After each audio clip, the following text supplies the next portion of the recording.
जय हिंद दोस्तों, welcome back to my YouTube channel Balaghati education. आज जो हम बात करने वाले त्रिकोणमिति, जिसमें जो है हम दूसरी एक्सरसाइज जो है आपके सामने लेके आए, जो रिलेटेड होगी हमारे 0 से लेकर 90 अंश के मानों को लेकर, जिसमें जो त्रिकोणमिति अनुपात sine theta, cos theta, tan theta, cos theta, sec theta और कोटेक्स थीटा जो रहता है, उसके जो त्रिकोणमिति अनुपातों में जो है 0 से लेकर 90 डिग्री तक जो मान होते हैं, उनसे रिलेटेड एक्सरसाइज होने वाली। तो दो के सवालों में जो है हम आपके सामने ये वीडियो लेके आते जाएंगे। अगर आपका कोई सवाल जो रह जाता है, जो आपको समझ में नहीं आता है, तो आप जो है कमेंट कर सकते हैं कि ये सवाल हमें समझ में नहीं आया, तो हम जो है उस पे जो है जरूर से आपके वीडियो बनाएंगे और आपके सवाल को जो है हम अपनी वीडियो में लेने की कोशिश करेंगे। चलिए जो वीडियो में जो है हम आगे बढ़ते हैं। तो देखिए जो पहला सवाल दिया हुआ है कि साइन 60 अंश कोस 30 अंश प्लस साइन 30 अंश इंटू कोस 60 अंश, इनका मान ज्ञात कीजिए, है ना। तो हमें इसका क्या करना है, इसकी वैल्यू ज्ञात करनी है। तो वैल्यू ज्ञात करने के लिए जो अगर आपने जो है सारणी अगर आपको ठीक प्रकार से याद नहीं हो पा रही है, या आप सारणी कैसे बनाएंगे, तो इसकी जो है एक धांसू ट्रिक जो है हमने अपनी वीडियो में आपको बताई है, तो आप जो है वो वीडियो जाके जरूर देखिएगा। चलिए इसको जो है आगे देखते हैं। तो साइन 60 का मान, तो साइन 60 का मान जो साइन वाली लाइन थी पहले, वही हमने आपको बताई थी कि वो उसे याद कैसे रखनी है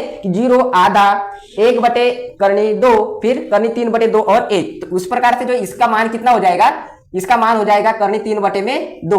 ये इंटू वाला चिन्ह है तो गुना का लगा देंगे। साइन कोस 30 का मान भी करनी 3 बटे में 2, प्लस का चिन्ह है तो प्लस कर देंगे। साइन 30 का मान हो जाता है 1 बटे 2 गुना कोस 60 का मान भी हो जाता है 1 बटे में 2।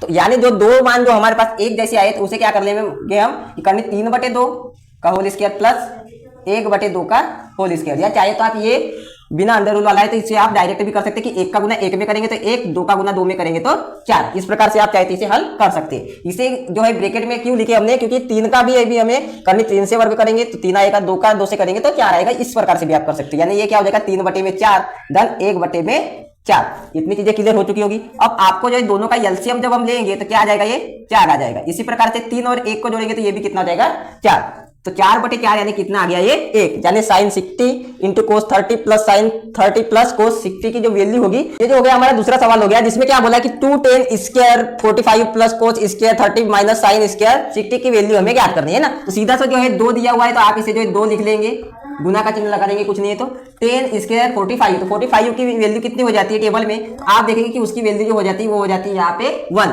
यानी आपको 1 का स्क्वायर कर लेना है। फिर प्लस कोस स्क्वायर 30, तो कोस स्क्वायर 30 की वैल्यू हो जाती है हमारे पास अंडर रूट 3 अपॉन में 2, इसके ऊपर होल स्क्वायर कर देंगे, माइनस साइन स्क्वायर 60, तो ये इसकी भी वैल्यू हो जाएगी अंडर रूट 3 अपॉन में 2 का होल स्क्वायर, है ना। तो आप देखेंगे कि एक जो है माइनस में और एक प्लस में, तो आप यही से जो है आपको अपने क्वेश्चन को ब्लॉक कर देना है, ये दोनों को काट देना है। तो ये दोनों कट जाएंगे तो हमारे सामने जो बचा क्या, 2 गुना में 1 का वर्ग यानी कि 1, यानी 2 गुना 1 बराबर 2। देखिए सवाल देखने में कितना लेंदी लग रहा था, लेकिन जो है बनाने के बाद बहुत ही आसान सा हो गया है। तो आपको जब भी ऐसे वाले सवाल आते हैं तो आपको जो है अगर टेबल अगर याद है तो आप जो है बहुत ही आसान तरीके से जो है इस तरह के सवाल हल कर सकते हैं। ये 2 सवाल हो गए। इसके बाद जो है इसके आगे के 2 सवाल अगली वीडियो में लेके आएंगे, तो इसके बाद की वीडियो भी जरूर देखिएगा। धन्यवाद।